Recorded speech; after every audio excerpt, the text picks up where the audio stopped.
ነገሮች የበለጠ እየተባባሱ ሄዱ። የዛን ዕለት ዴቪድ እሳት ለብሶ እሳት ጎርሶ ወደ ውስጥ ገባ። እናቴ የታለች ሲል ጮኸ። አጋታ ከማዕድ ቤቱ በእጇ የብርቱካን ጭማቂ ይዛ ወጣች። ለምንድነው እንደሱ የምትጮኸው?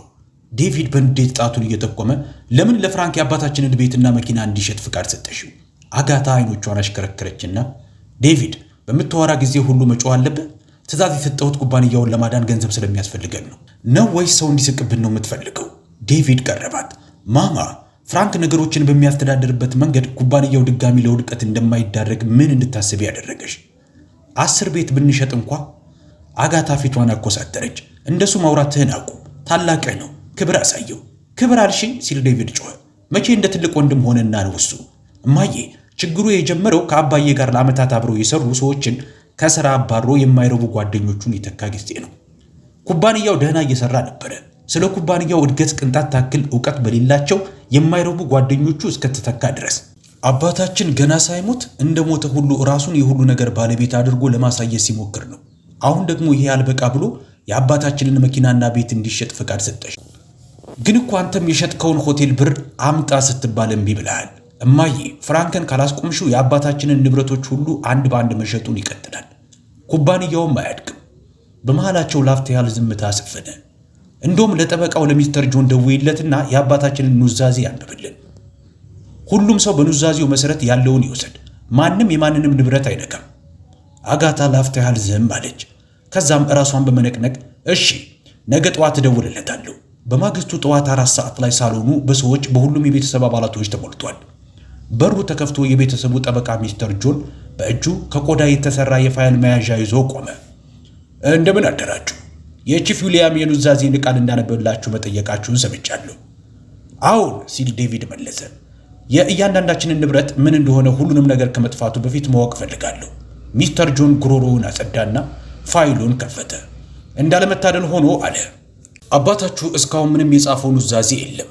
ምን ስትል ሰንቲያ ጮኸች። ሚስተር ጆን ቀጠለ። ከመታመሙ በፊት ይህንን ለማድረግ አቅዶ ነበረ። ከኔም ጋር ቀጠሮ ይዘን ነበረ፣ ግን በጣም ተዳከመ። ፍራንክ በንዴት ከተቀመጠበት ተነሳ። ስለዚህ እያልከን ያለው ምንም ኑዛዜ የለም ነው? ሚስተር ጆን ጣቱን በማንሳት ቢኖር እንኳ በሕይወት እያለ ሊነበብ አይችልም። በዚህ ላይ ሕጉ በጣም ግልጽ ነው። አጋታ ግራ የተጋባች ትመስላለች። እናው ምንድን ነው? ሚስተር ጆን ሁሉንም አንድ በአንድ ተመለከታቸው። አሁን መጠበቅና አባታቸውን መንከባከብ ነው ያለባችሁ። አሁንም በሕይወት አለ። መጣላት አቁሙ። ዕቃዎችን መሸጥ አቁሙ። ቤተሰቡን መበታተናችሁን አቁሙ። ሮዝ በእንባ በተሞላ አይኖች ተሞልታ ቀና ብላ ተመልክታ ጭንቅላቷን ነቀነቀች። ፍራንክ ቲሽ አለ። ዴቪድ በውጥረት ግንባሩን አሸ። ሳንቲያ አይኖቿን አንከባለለች። ፎቅ ላይ ጸጥረጭ ባለው የእንግዳ ክፍል ሽማግሌው ዊሊያም አልጋው ላይ ተጋድሞ ሮዝ ለመዝጋት ሁሌ በምትዘነጋው የበሩ ክፍተት አማካኝነት ሁሉንም ነገር እያዳመጠ ነበር። ሁሉንም ነገር ሰምቷል። እውነተኛ ማንነታቸውን አሳይተውኛል ሲል አሰበ። ኑዛዜውን ለማስነበብ ከተደረገው ያልተሳካ ሙከራ ሳምንት በኋላ ቤቱ በውጥረትና በዝምታ ተሞልቶ ነበር። ሁሉም ፊቱን ከስክሶ ነበረ ከላይ ታች ይል የነበረው። እምብዛምም አይነጋገሩም። አጋታ ግን በአእምሮዋ ውስጥ ሌላ ነገር እያውጠነጠነች ነበር።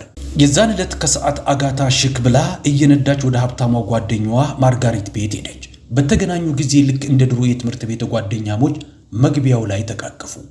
ከዛም ተቀምጠው ማውራት ጀመሩ። አጋታ ባልሽ በጣም መታመሙን ሰምቻለሁ። እንደሚሻለው ተስፋ አደርጋለሁ። ነገር ግን ዶክተሮቹ ምንድነው ነው የሚሉት? አጋታ በረጅሙ ተነፈሰችና ዶክተሮቹማ የሚሉት ካንሰር ነው። የከፋው ደግሞ ላይተርፍ የሚችልበት እድል አለው። ከወዲሁ ጋለሞታ ይሆንኩ መሰለኝ። ማርጋሬት ወደፊት አሰገገች። አሃ ነገሩ ከባድ ነው። ታዲያ እንዴት እየተቋቋምሽው ነው?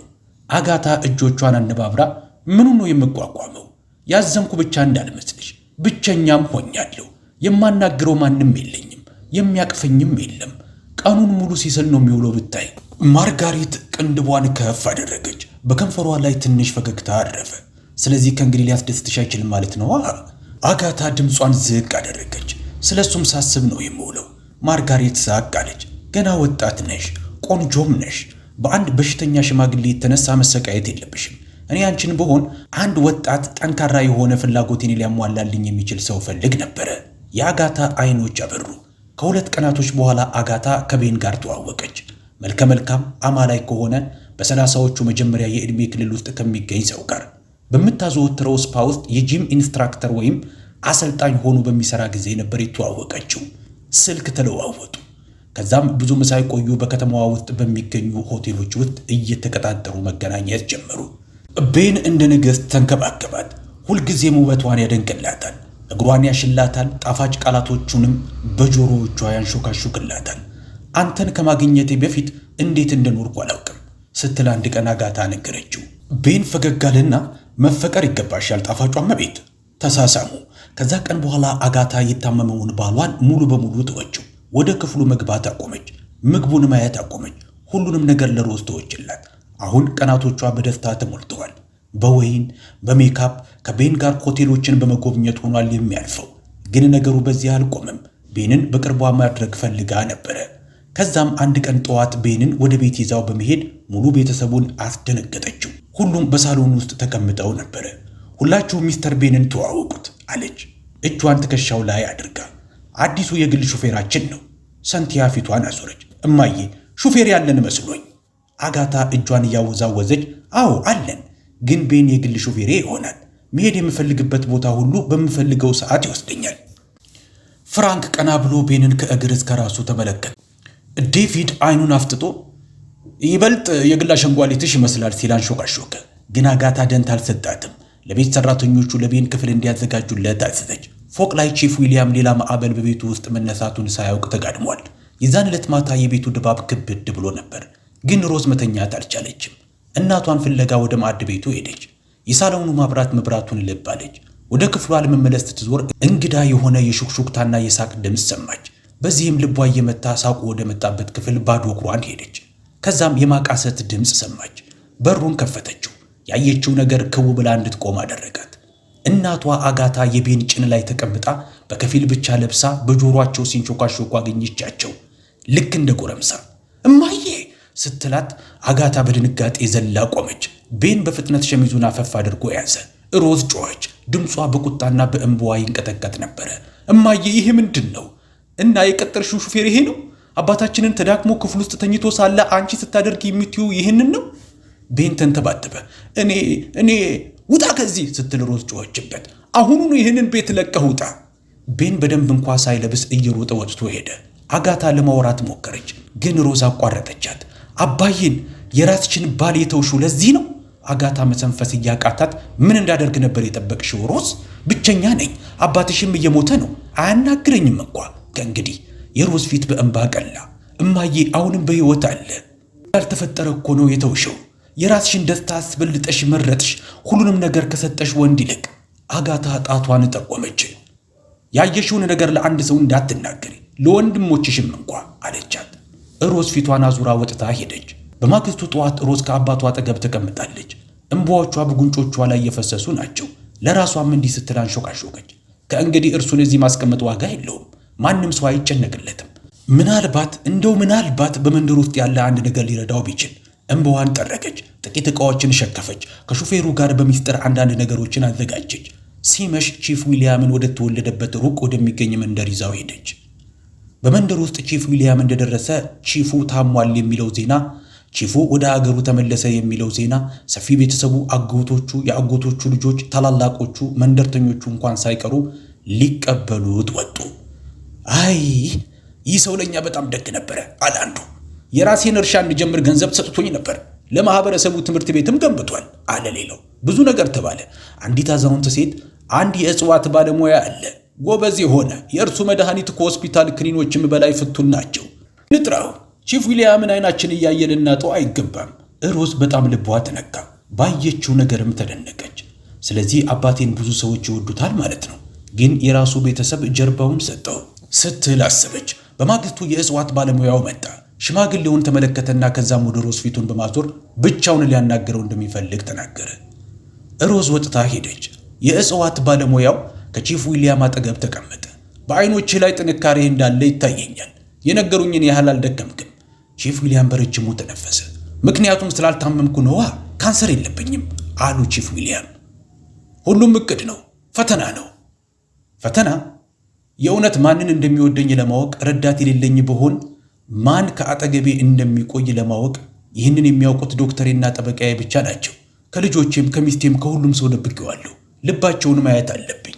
የእጽዋት ባለሙያው የሽማግሌውን አይን ትክ ብለው ተመለከቱ። ከዛም ቀስ በቀስ ፈገግ አሉ። አሃ በጣም ብልህ ነዎት ቺፍ ዊሊያም፣ በጣም ብልህ ነዎት። ከላይ ከሚታየው ባሻገር ማየት ፈልገዋል። ቺፍ እርስዎ ሀብታም ብቻ አይደሉም፣ ጥልቅ የሆነ ጥበብና ዕውቀት ያለው ሰውም ነዎት። ብዙ ሰዎች ሞትን ይፈራሉ፣ እርስዎ ግን እውነተኛ ልባቸውን ለማየት እንደ መስተዋት ተጠቀሙት። አመሰግናለሁ ጓደኛዬ፣ ግን ያየሁት ነገር ሰብሮኛል አሉ። ብቻህን አይደለም፣ አሁንም ከልቧ የእውነት የምትወደ አንድ ልጅ አለች፣ ልጅህ ሮዝ። እርሷ በጨለማ ጊዜ ብርሃንህ ናት። እርሷን አጥብቀህ ያዝ። በከተማው በሚገኘው መኖሪያ ቤት ውስጥ ፍራንክ እንደሚያጓራ አንበሳ በቤቱ ላይ እየተገማሸረ ነው። ኩባንያው እየሞተ ነው ሲላኩ ተበተመ። የሚመጣ ገንዘብ የለም። ኢንቨስተሮች እየወጡ ነው። አጋታና ሰንቲያ ወዳሉበት ሳሎን ክፍል ገባ። እማዬ፣ ሰንቲያ፣ በፍጥነት እርምጃ ካልወሰድን ኩባንያው ሙሉ በሙሉ ይዘጋል። አጋታ ጮኸች። ፍራንክ፣ ምንም የምንሸጠው ነገር የለም። ያንን የፋሽን ብራንድ የከፈትከውን መዝጋት ትችላለህ። ሰንቲያ ፈጠጠች። ለምን መኪናህን አትሸጥም አለችው። ፍራንክ መልሶ አፈጠጠባት። ደደብ አትሁኚ። ዴቪድ ከውጭ ወደ ውስጥ ገባ። የሚሉትን እንደሰማ አምርሮ ሳቀ። ምንም ነገር አንሸጥም። ምናልባትም ቤትህን ለምን አትሸጠውም? ፍራንክ ዘሎ ተነሳ። ቢያንስ እኔ ካምፓኒውን ለማዳን እየሞከርኩ ነው። እንዳንተ ተቀምጬ አልውልም። ዴቪድ ጣቱን እየጠቆመ ካምፓኒውን እያዳንኩ፣ አንተ አይደለህ እንዲያከሰርከው? አንተ ከተረከብከው ቅጽበት ጀምሮ ስራ ገንዘብ ማባከን ልታይ ማለት ብቻ አይደል እንዴ? አውራ ሲል ፍራንክ ጮኸ። እኔ የበኩር ልጅ ስለሆንኩ ቀንተህ ነው። መቅናት ሲል ዴቪድ ጮኸ። እብድ ነህ። ከዛ አንዳቸው ወደ ሌላቸው ተሯሯጡ። ሰንቲያ ጮኸች። አቁሙ እናንተ ጅሎች። አጋታ ወጥታ ሄደች። በመንደሩ ውስጥ ከበርካታ ሳምንታቶች በኋላ ለመጀመሪያ ጊዜ ቺፍ ዊሊያም ከትንሽ ጎጆ ቤቱ ወደ ውጭ ወጣ፣ በሮዝ እርዳታ። አሁን እንኳን እያስመሰለ አልነበረም። ደክሞት ነበረ። የእውነት ደክሞት ነበረ፣ ከበሽታው ሳይሆን ልቡ በማዘኑ። ዘመዶቹም ቺፍ እየተሻለው ነው ሲሉ ተደሰቱለት። መጸለያችንን እንቀጥላለን። የዛን ዕለት ማታ ቺፍ ዊሊያም በቅጥር ግቢ ውስጥ ተቀምጦ ከዋክብቶችን እያየ ምናልባትም ይህ የአዲስ ነገር ጅማሮ ሳይሆን አይቀርም ሲል አሰበ። በማግስቱ በቅጥር ግቢ ውስጥ እንደተቀመጠ የሚበላ ነገር ይዛ ሮዝ ስትመጣ፣ ሮዝ ቁጭ በይ፣ አንድ ልነግርሽ የምፈልገው ነገር አለኝ አላት። ምንድን ነው አባዬ? እውነቱን ልነግርሽ እፈልጋለሁ። ያየሽው ነገር ሁሉ፣ በሽታው፣ የዶክተሮቹ ሪፖርት፣ ሳሉ፣ ድክመቱ። ቆም አለ። ሮዝ ግራ የተጋባች ትመስላለች። ቀጠለ። ሁሉም ነገር ፈተና ነበረ። አልታመምኩም፣ ካንሰርም የለብኝም። ሮዝ በሲቃ ተነፈሰች። አባዬ ምን? እያስመሰልኩ ነበረ። ምክንያቱም በቤተሰባችን ውስጥ ያሉትን ሰዎች ልብ ማወቅ ፈልጌ ነው። ገንዘብ መስጠት በማልችል ጊዜ የእውነት ማን እንደሚወደኝ ማወቅ ፈለጉ። መናገር መቆም ባልቻልኩ ጊዜ ማን ከአጠገቤ እንደሚሆን ማወቅ ፈልጌ ነበረ። እምባዬን ማን እንደሚጠርግልኝና በሀብቴ ማን እንደሚጣላ ማወቅ ፈለጉ። ሮዝ ድርቅ ብላ ተቀመጠች። አይኖቿ ተበልጥጠው ተከፈቱ። ይህን ሁሉ ጊዜ ከአጠገቤ ሳትለይኝ የቆምሽው አንቺ ብቻ ነበርሽ አለ፣ አይኖቹ በእንባ ተሞልተው። መገብሽኝ፣ ረዳሽኝ፣ መድኃኒት ባገኝ በሚል ተስፋም ወደዚህ መንደር ይዘሽኝ የመጣሽው አንቺ ነሽ። ግን እኔ አልታመምኩም። እያየሁ እየተከታተልኩ ነበር። እናም አንቺ አኩርተሽኛል። ሮዝ አፏን ያዘች። ቃላት ሊገልጸው ከሚችለው በላይ ደነገጠች። በማግስቱ ጠዋት የጠዋቷ ፀሐይ ወገግ ብላ ስትወጣ ሮዝ አባቷን ዕቃውን እንዲሸከፍ አገዘችው። ከዛም የመንደሩ ነዋሪን ተሰናብተው ወደ ከተማዋ ተመለሱ። ህልም ነበር የሚመስለው። መኪናው ወደ ሕንፃው እንደገባ በር ጠባቂዎቹ አፋቸውን ከፍተው ቀሩ በድንጋጤ። ቺፍ! ማመን አልቻሉም። አዛውንቱ ከመኪናው ሳያስሉ ሳያነክሱ ደካማ ሳይመስሉ ሲወርዱ ሲመለከቱ ማመን አቃታቸው። ጠንካራ ነበሩ፣ በሕይወት ነበሩ። ግን እውነተኛው ድንጋጤ ውስጥ ነበር የሚጠብቀው። በቤት ውስጥ ሰንቲያ ሶፋ ወንበሯ ላይ ተቀምጣ ስልኳን ስክሮል እያደረገች ነበር። የበሩን መከፈት እንዳየች ፊቷን በግዴለሽነት አዞረች። ከዛም ባየችው ነገር ቅዝቅዝ አለች። አፏ ተከፈተ። አባዬ! ከተቀመጠችበት ተነሳች። እርሱ ወዳለበት እየሮጠች ሄደች። አባዬ ደህና ነህ? እየተራመድክ ነው? እየሳልክም አይደለም? አጥብቃ አቀፈችው። ማመን አልችልም። በዚህ ጊዜ ሄድፎን አድርጎ ወደ ክፍሉ ዴቪድ ገባ። ቆይ ምን እየተካሄደ ነው? አባቱን ተመለከተ። ቆሞ በሕይወት ጠንካራ ሆኖ እየሞተ ሳይሆን ሳይደክም። አባዬ! ፍራንክ ከኋላው ተከተለው። የወይን ጠርሙስ ይዟል። አባቱን ሲመለከት ጠርሙሱ ከእጁ ላይ አምልጦት መሬት ላይ ወደቀ እና መሬቱ ላይ ተሰባበረ። ደህና ነህ? ቺፍ ዊሊያም ሶስቱንም ልጆቹን ተመለከተና ፈገግ አለ። እንደምን ዋላችሁ? ከማዕድ ቤቱ የአጋታ ድምፅ አስተጋባ። ደግሞ እንደገና ማነው ዕቃ የሰበረው? ወደ ሳሎኑ ገባች። ከዛም ፈጽሞ በእግሩ ይራመዳል ብላ ያላሰበችው አንድ ሰውን ባየች ጊዜ ልቧ ከደረቷ ውስጥ ለመውጣት ምንም አልቀረውም ነበር።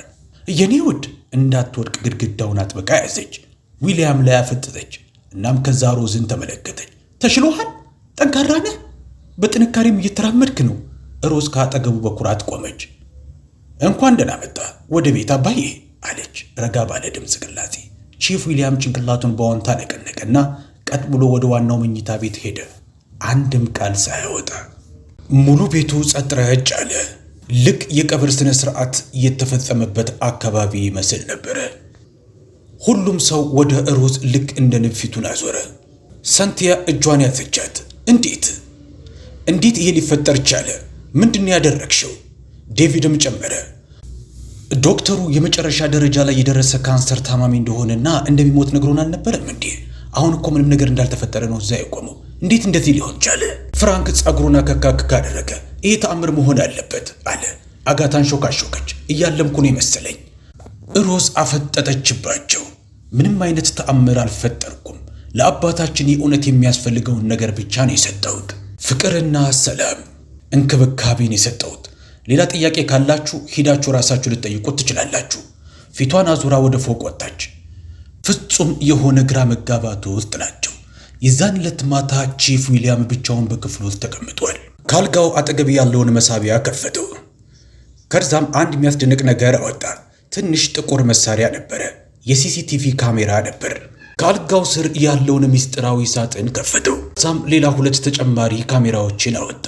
አንድ በአንድ ሁሉንም ከስክሪኑ ጋር አገናኛቸው። ከዛም ምስሉን አየ። ግልጽ የሆነ ቅጅ፣ ሁሉም ነገር በእዛ ክፍል ውስጥ የተፈጠረውን የሚያሳየውን ምስል አሳየው። እርሱ የታመመ ባስመሰልና በተኛ ጊዜ የነበረውን ሁሉም ነገር ተቀድቶ ነበረ። አንድም የቀረ አልነበረም። በጥልቀት ተነፈሰ። ከዛም ስልኩን አነሳና ደወለ። ሄሎ ሚስተር ጆን፣ እባክን ነገ ጠዋት ወደ ቤት እንድትመጣ መነጋገር አለብን። የሰጠውህን ዶክመንቶች በሙሉ ይዘና አሁን ጊዜው ደርሷል አለው። ይህ በእንዲህ እንዳለ ምድር ቤት የተቀረው የቤተሰብ አባላት በሳሎን ክፍሉ ውስጥ ጸጥረጭ ብለው ተቀምጠዋል። እያንዳንዳቸውን በራሳቸው ሐሳብ ጠፍተዋል። ማንም የሚያወራ አልነበረም፣ የሚንቀሳቀስም አልነበረም። ዴቪድ ጭንቅላቱን ደፍቶ ተቀምጧል። ሰንቲያ ጥፍሯን እየበላች ነው። ፍራንክ ሁለቱንም እጁን አጣብቆ ይዞ እየጨመቃቸው ነው። አጋታ በክፍሉ ጠርዝ ላይ ቆማለች። እጇን አነባብራ አይኖቿ በድንጋጤ እየተንከባለሉ ነው። በመላው ክፍሉ ላይ የቤተሰቡ ጠበቃ ሚስተር ጆን በተረጋጋ ፊት ተቀምጧል። ቡናማ ፎልደር በእጆም ይዟል። ያኔም ቺፍ ዊሊያም ወደ ክፍሉ ገባ። ጠንካራ፣ የተረጋጋ፣ ደፋር ሆኖ ወደ ክፍሉ ማዕከል ተንቀሳቀሰ። ልክ ሁልጊዜም እንደነበረው አንበሳም ሆኖ ቆመ። ሁሉንም ነገር ለሚስተር ጆን አብራርቼለታለሁ ሲል ጀመረ። አሁን ለሁላችሁም እውነቱን የምነግርበት ጊዜ ነው። ሁሉም ቀና ብለው ተመለከቱ። አይናቸው ሰፍቷል። ትንፋሻቸውን ይዘዋል። ካንሰር አልነበረብኝም አለ በግልጽ። አልታመምኩም ነበርም። ሁሉም ፈተና ነበረ። የፍቅር፣ የታማኝነት፣ የባለቤቴንና የልጆቼን ልብ ለማወቅ የጀመርኩት ፈተና ነበረ። ከዛም ንግግሩን ቆም አደረገ። እያንዳንዳቸውንም እያገላበጠ ተመለከታቸው። እውነተኛ ማንነታቸውን አሳይታችሁኛል። ድምፁ ትንሽ ተንቀጠቀጠ። ከኔ ጋር አንድ ሰው ብቻ ነበር አብሮኝ ቆሞ የነበረው። አንድ ሰው ነበረ ከመጀመሪያው እስከ መጨረሻው ካጠገቤ ቆሞ የነበረው፣ ልክ እንደ እውነተኛ ልጅም ሲጨነቅልኝ የነበረው። ያም ሰው ሮዝ ነበረ። ፊቱን ወደ ፍራንክ፣ ወደ ዴቪድና ወደ ሰንቲያ ዞረ። ለሁላችሁም ጥራት ያለው ትምህርት ሰጠዋችሁ። ቅንጡ ህይወት ሰጠዋችሁ። ቅንጡ መኪናዎች፣ የፈለጋችሁት ቦታ መጓዝ፣ ኩባንያ ጥሩት፣ ሁሉንም ነገር ሰጠዋችሁ። ሆኖም እኔ እየሞትኩ በመሰላችሁ ቅጽበት ላይ ግን ትንሽ እንኳን አልታገሳችሁም። ንብረቶችን መቋደስ ጀመራችሁ። የሬሳ ሳጥን ውስጥ እንደገባው ሰው ሁሉ ቆጥራችሁ። ለፍራንክ ቀረብ አለው። አንተ ፍራንክ፣ የኔ ኩባንያ በጣም ጠንካራ ነበረ፣ ጥሩም እየሰራ ነበረ። አንተ ምን አደረግ? ታማኝ ሰራተኞችን፣ ኩባንያውን ከኔ ጋር የገነቡትን ሁሉ አባረርክ። ወንዶችን፣ ሴቶችን ለዓመታት መስዋዕት ያደረጉትን እነርሱን ልክ እንደ ቆሻሻ አስወግደህ ጓደኞችን አምጥታ አስገባ። ኩባንያው ገንዘብም ድግስ ደግሰ ፓርቲዎችን እያደረግ ገንዘብ ስትረጭ አሳለፍክ። ለመገንባት 40 ዓመታቶች የፈጀብኝን አንተ በደቂቃዎች ውስጥ አወደምክ። ቤቴን ሸጥክ፣ መኪናዬን ሸጥክ፣ ሁሉንም በላቤ የገነባውትን ነገር ሁሉ አበላሸ። ፍራንክ ፊቱን በሀፍረት ሸፈነ። ቺፍ ፊታቸውን ወደ ዴቪድ አዞሩ እና ደግሞ አንተ ከትልቅና ከቅንጡ ሆቴሎቼ መሃል አንዱንና በጣም አክብሬ ከያዝኳቸው መሬቶቼ መሃል አንዱን ለመሸጥ ልብ አገኘ። ልክ እንደ መጫወቻ ነበር የሸጥካቸው። ለምን ሲባል ለምን? ምክንያቱም እነርሱን ለመገንባት አንተ አልተሰቃየም። ፈጣሪ የተመሰገነ ይሁን፣ ደግ ጠበቃ ሰጠኝ። ቅርሶች ለመጠበቅ ሲል ብቻ በሚስጥር ገዝቶ አቆያቸው። ዴቪድ ተንበረከከ፣ አለቀሰም። አባዬ እባክህን ይቅርታ አድርግልኝ ዴቪድ ሲል ቺፍ ቀጠለ። ያ ሆቴልና ያ መሬት አንተ እንድትወርሰው ሊሰጥህ የታቀደ ነበረ። አንተ ግን በራስህ እጆች ሸጥካቸው። ገንዘቡ አለ፣ ስለዚህ ጥሩ ተጠቀመው። ሂድና ለራስህ ሌላ ቦታ ሥራ ፈልግበት፣ ምክንያቱም ወደ እኔ ኩባንያ ድጋሚ እግርህ አይረግጥም። ከዛም ቀስ ብለው ፊታቸውን ወደ ፍራንክ አዞሩ። ፍራንክ አንተም አሉት፣ ያባከንከው የኩባንያው ገንዘብ ቤቱና መኪናው የሸጥከው እንድትወርሰው ለአንተ የተተወልህ ነበረ። አሁን የለም፣ ከኔ ጋር የሚቀርህ ምንም ነገር የለህም ማለት ነው። ኩባንያዬን ለቀህ ውጣልኝ፣ የራስህን መንገድ ፈልግ፣ ሂድና ለራስህ ሌላ ሥራ ፈልግ። ከፍራንክ አይኖች ላይ እንባው መፍሰስ ጀመሩ። አባዬ እባክህን። ቺፍ እጁን አነሳ። ይበቃል። ወደ ሰንቲያ ፊቱን አዞረ። አንቺም መሬቴን ለመሸጥ ፈልገሽ ነበረ። ያልተሳካልሽ ብቸኛው ምክንያት ዶክመንቱ ስለሌለሽ ብቻ ነው። ዛሬ በኋላ እስከሚያስፈልግሽ ድረስ ከኔ አንዳች የምታገኘው ነገር አይኖርሽም። ራስሽን አሳይ፣ እርሱንም በድርጊት እንጂ በቃላቶች አይደለም። ያኔ ብቻ ነው ይቅርታ ማደርግልሽ፣ እናም የውርስሽን ክፍል ልሰጥሽ የምችለው። ሰንቲያ ተንበረከከችና ለቀሰች።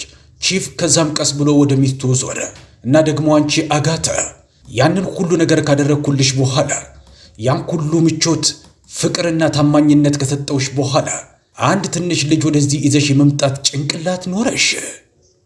አንድ እንግዳ ሰው ወደ ቤቴ ጋበዝሽ፣ ከእርሱም ጋር ተኛሽ።